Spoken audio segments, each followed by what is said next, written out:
Andy, I got a bone to pick with where we are in the NBA and kind of in sports. Rob G, hit us up. Sure. So last night, the Cleveland Cavaliers beat the Dallas Mavericks on a buzzer beater from like 60 feet away. That was an unbelievable shot. My really goodness gracious. It was awesome. And then after the game, Donovan Mitchell, current star of the Cavs, was talking with the reporters about, the game and some of the players, particularly about Kyrie Irving, because Kyrie Irving made a return to Cleveland. It was a very emotional night for him. He tweeted about it. He talked about it himself. And during the conversation, Mitchell was asked about Kyrie Irving potentially getting his jersey retired in Cleveland. Here's what Mitchell said, quote, "He should have his jersey retired for sure. Being able to do what he did at the highest level year after year, to go from not winning to being able to do that and have the impact, I think is something that is truly remarkable. Obviously, what he's done in the playoffs in his career in Cleveland, where he brought the city a championship, I feel like him, K-Love, and Braun should all have their jerseys retired." Andy, here's the problem. We now live in the NBA participation trophy era. Everybody is a Hall of Famer. Everybody is a GOAT. Everybody's number should be retired. Everybody should get a tribute video. What is going on in the NBA and in sports where everybody wants to be crowned and given something? I don't even get it. And I'm not knocking Kyrie. He was a part of that team that came back from 3-1 when the Warriors choked and LeBron and them won a championship for Cleveland, the first one in 50 years. And you could commemorate that championship. But Kevin, everybody and their uncle should get their number retired. It's a joke. Why did he stop there? Why didn't Kyrie get a statue out front next to LeBron if you're going to do that? All I know is this: shouldn't you have to play for a certain team for a certain number of years before you get your number retired? Thank you. And more than that, I don't think a championship is the key to getting your number retired. Look, this whole thing, this garbage started, when? When the Houston Rockets retired James Harden's number. What was that all about? James Harden's number is retired with the Rockets. And what have they done? Think about it. I think that you have to have a steadfast career with one team for X amount of years, and then perhaps you can get your jersey retired. Jerseys retired, is it almost equal to being a almost Hall of Famer when you get your jersey retired? 100%. It should be the ultimate compliment where somebody is synonymous with an organization. Kyrie has been on, I don't know, how many teams now? 6? I mean, like, seriously, do you really think of Kyrie as just the Cavaliers? And I get it. With the championship trophy, he made the big three. And I'm not saying that when you commemorate that team, but do you really, really feel like that is worthy of having your number retired? I'm with you. You have to have played for a team for a long time, had success, but be synonymous or be where fans feel like this guy had the ultimate impact on an organization. I say it all the time. When they put LeBron's statue out in front of the arena in Cleveland, in one hand he should have a basketball, Andy, and in the other hand he should have a suitcase. I mean, that would wrap up LeBron's career. But let's go back to the Boston Celtics, where they hardly have any numbers left to wear because most of them are retired. But I have no problem with that because, A, the run that they had, didn't they have something like 11 championships in 13 years? And these guys performed on those teams. There wasn't any movement. The free agency deal, they stayed in Boston. And certainly guys like Casey Jones didn't have great statistics, but he was part of the team. That's the thing. Those guys' numbers should have been retired, and they were. It's like the Yankees. The Yankees won 27 championships. I mean, it's hard to have won that many championships and not reward the players who were a part of so much winning. The winningest franchise easily in American sports, but I think probably worldwide, you probably, I don't know all the other records and teams around the world, but Andy, I would guess it's either number one or right up there as a franchise to win 27 championships. And I just, when Kevin Durant went back to Brooklyn, you remember he demanded a trade. Right. They gave him a tribute video. For what? They didn't even win a tribute video. He asked out. Why would you give him a tribute video? Amazing. But the James Harden thing's crazier. It really is. What did he do in Houston? What did the Rockets do? His numbers retired. Was that done because they hoped that they would get him back to come to Houston? I don't get it. I'm going back to the Knicks now. And I'll say this with the Houston. They won 2 championships, so they have something to celebrate. There's no reason to just put James Harden's jersey up because he put up empty calorie stats. I mean, he put up stats. Right. But really, Hall of Fame? No. It's a joke. Now go back to the Knicks in 73 when they won it all. I think number 19, Willis Reed's retired. 22, Dave DeBusch is retired. May they rest in peace. I think Bill Bradley's 24 is retired. Other than that, I don't think Dick Barnett's number's retired. Did they retire Earl Monroe's? I don't know. But I know Reed and DeBusch and Bradley are retired.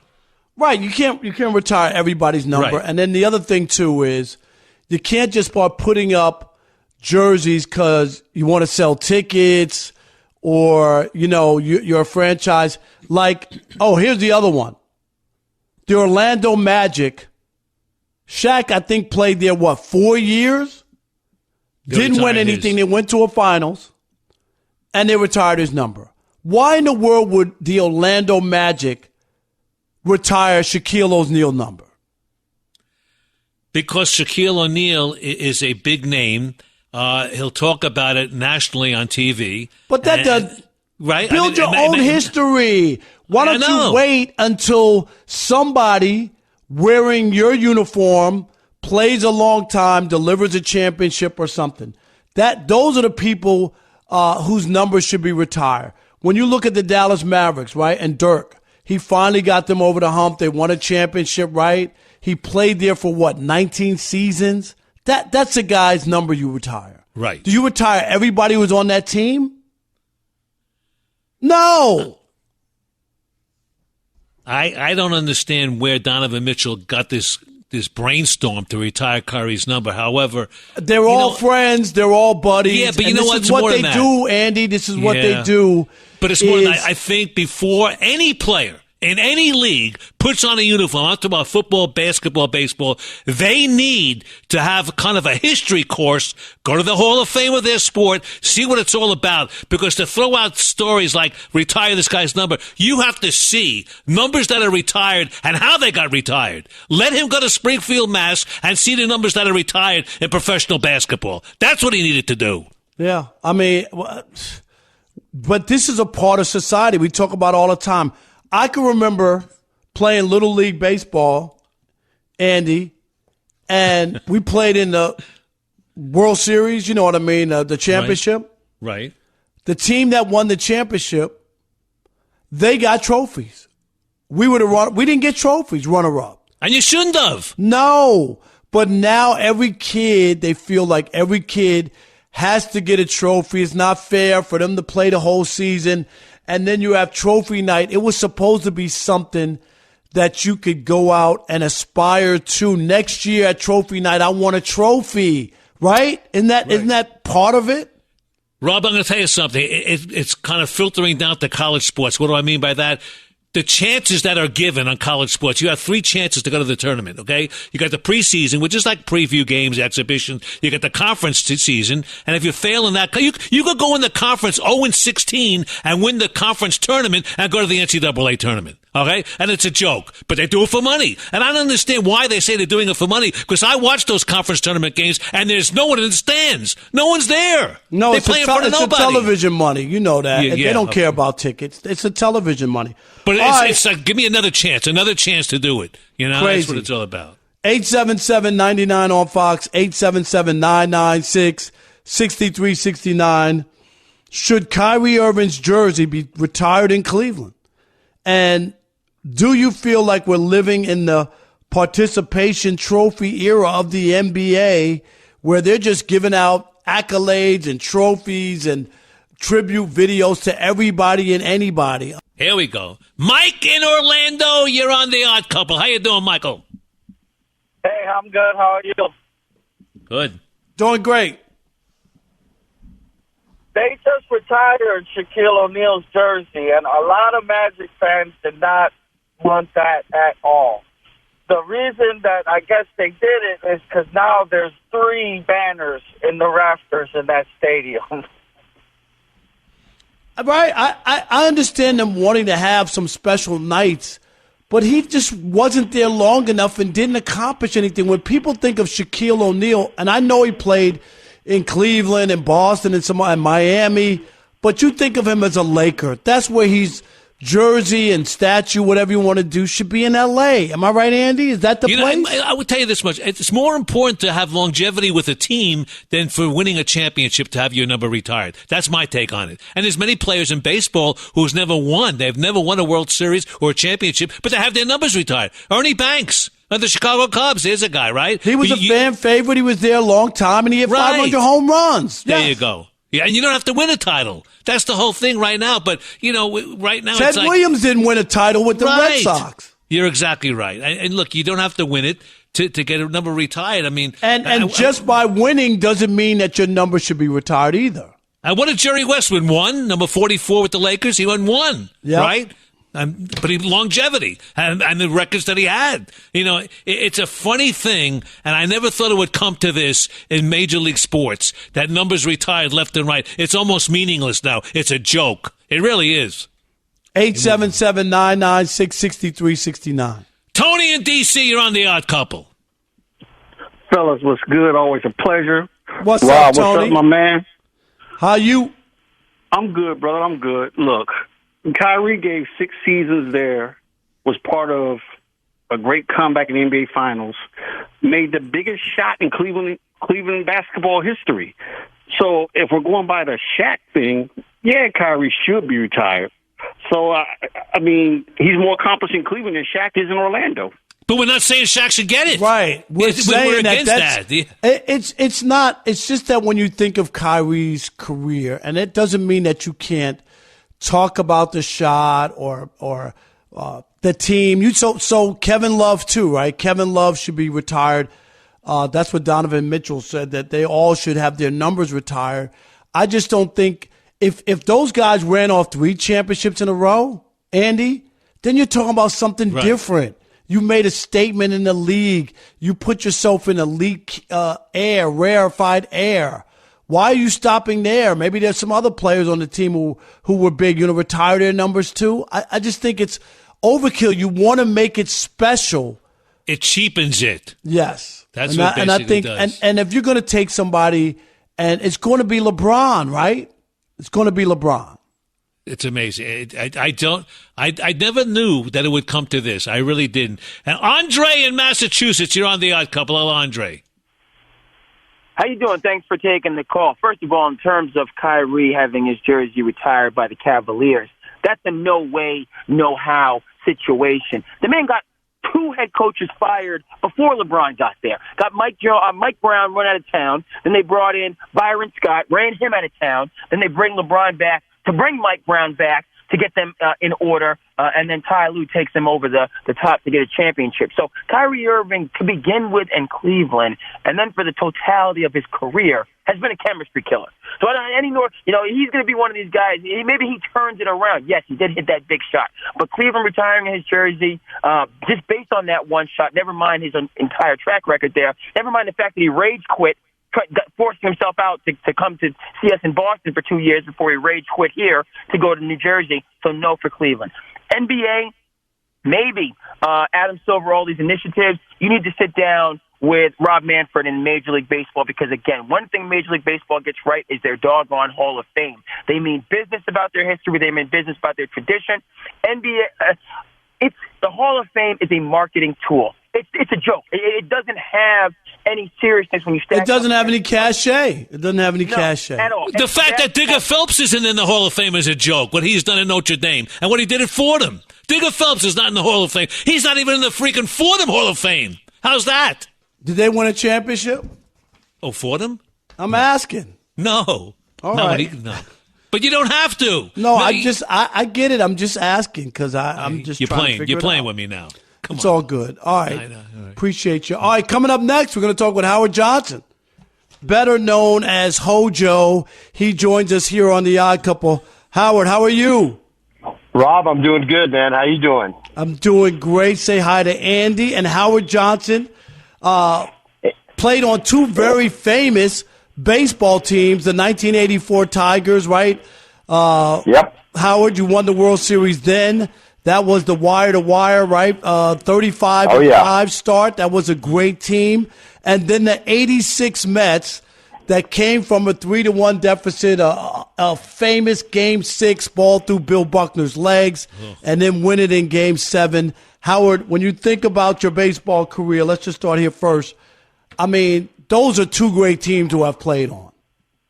Oh man, Rob, I hold both those teams such so high esteem. Especially the Tigers team it's probably one of the best teams that you'll ever like read about, or if you did a deep dive on them, you'd be going, wow, this is the best team that's ever played.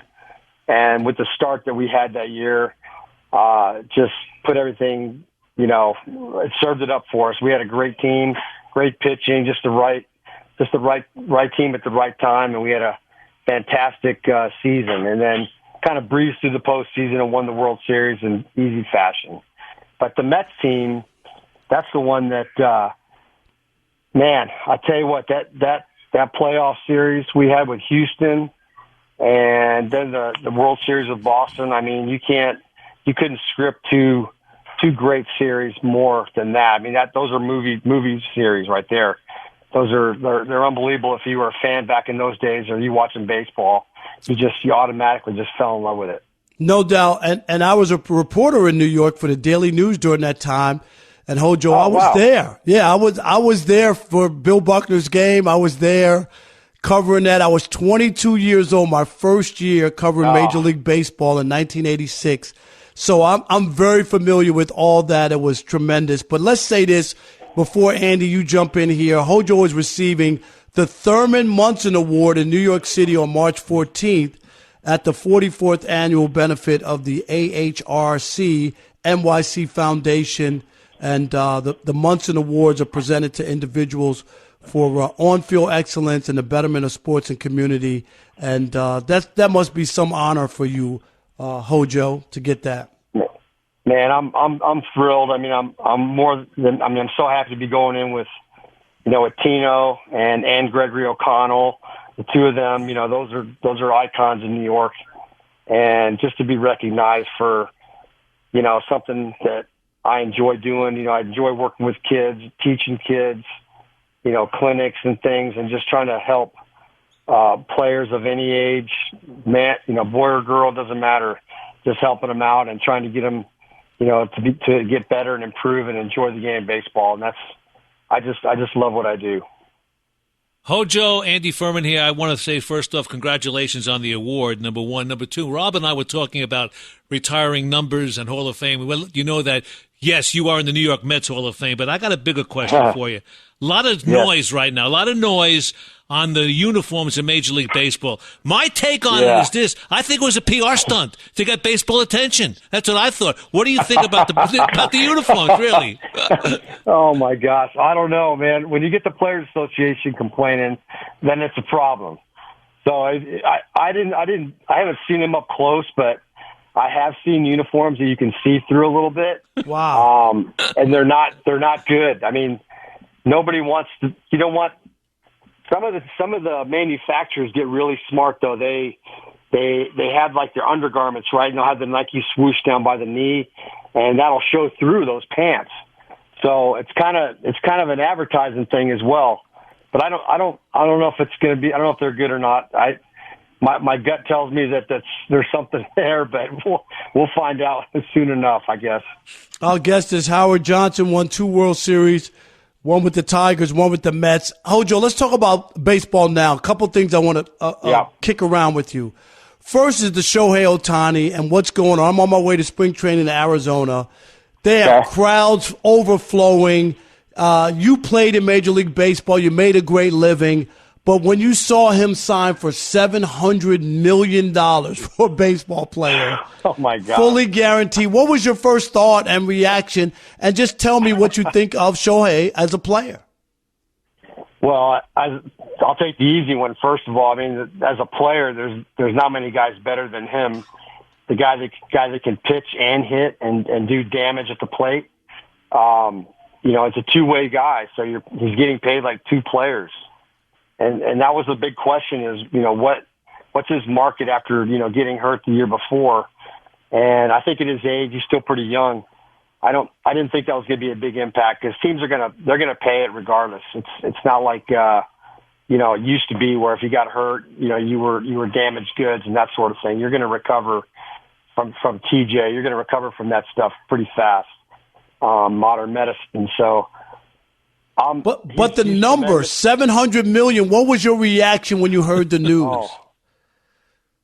My first reaction was, that's almost $1 billion. That's just south of $1 billion.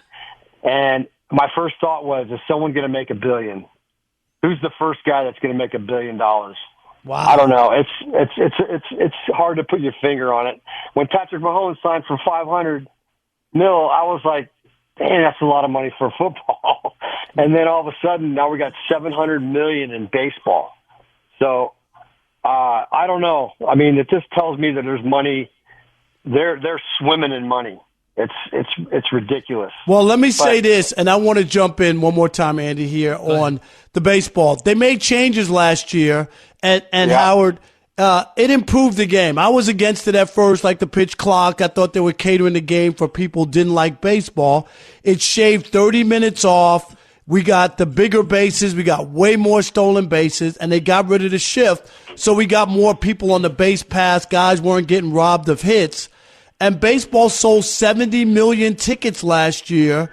Wow. So the game is healthy. What did you think of the changes in the game? Good questions. I like all the changes except for two. I don't like the bigger bases. I'm not a huge fan of that. And I don't like the rule where pitchers can only disengage twice. To me, that really cheapens the stolen base. Can you imagine Ricky Henderson sliding into a pizza box? Oh my gosh, you kidding me? He would have stolen twice as many bases. But just knowing that a pitcher can't throw to first or throw to second to try to keep you close. I mean that's all you want. You're trying to steal when they're not going to throw over. So when you make it obvious that they're not going to throw over, it's just like the green light is on. And you just take advantage. That's exactly what's happening. But let me say one more thing about the rules. I love the fact they took the shift away. And I'll tell you why. And I get a lot of flack from this from people. They'll say, well, just hit the ball over, if you're left-handed, just hit the ball over to shortstop, or hit the ball to third base, or drop a bunt down. That's what people will say. And I'll say, well, you can do that one time, then they're going to put the third baseman right there. Now you got to try to hit a ground ball. The dirty little secret is that they want hitters to try to manipulate their swing to do something so it's a win. It's a win regardless for the defensive team. And not to mention the game is already stacked against you as a hitter when everybody's standing in their normal positions. 3 out of 10 is not a great success rate. And that'll get you in the Hall of Fame. So now you're going to put 8 guys or 6 guys on one side of the field and the second baseman in short right field. I'm against that. I think that ruins the spirit of the game. You got to keep things somewhat fair between the pitcher and the hitter. There you go. Hojo, let me ask you this question. When you think of the NBA and you think of the faces of the NBA, the stars, you think of Steph Curry, Giannis, Jokic, Luka. When you think of baseball, what name comes to mind? I think baseball needs a face to promote the game of baseball. It's Ohtani right now. No It's doubt. Ohtani and Acuna. It's not even. It's Ohtani and Acuna. Those two guys right now are the face of baseball. Hard to have that when they don't speak English, though. Listen. I didn't want to go there, but since you brought it up, it's one of those things that it's weird. But baseball has become an international sport. And so it's only fitting that that's what we have. And I'm fine with that. I love the fact that we have Latin guys playing, guys from Asia. I love it. I mean, bring them on, Australia, whatever. It doesn't matter. Europe is going to eventually have somebody over here. I mean, it's only a matter of time. I'm with you, Howard. I think it makes the game way more international. And now the money that the Dodgers are going to make from Japan and Asian countries and people who just idolize, they're going to make more money than they ever could have imagined. You know what, Rob? It's the Taylor Swift effect for MLB. Yeah. That's exactly what it is. Yeah. My 9-year-old granddaughter watched the Super Bowl just to see Taylor Swift, 3 or 4 times. Unbelievable. Unbelievable. I couldn't even. I would never be able to get her to watch a game, and yet she's watching the Super Bowl. So I'm all for it. It's part of me kind of wishes it was the old way, but I totally get it. Listen, the game has changed, and I'm fine with it.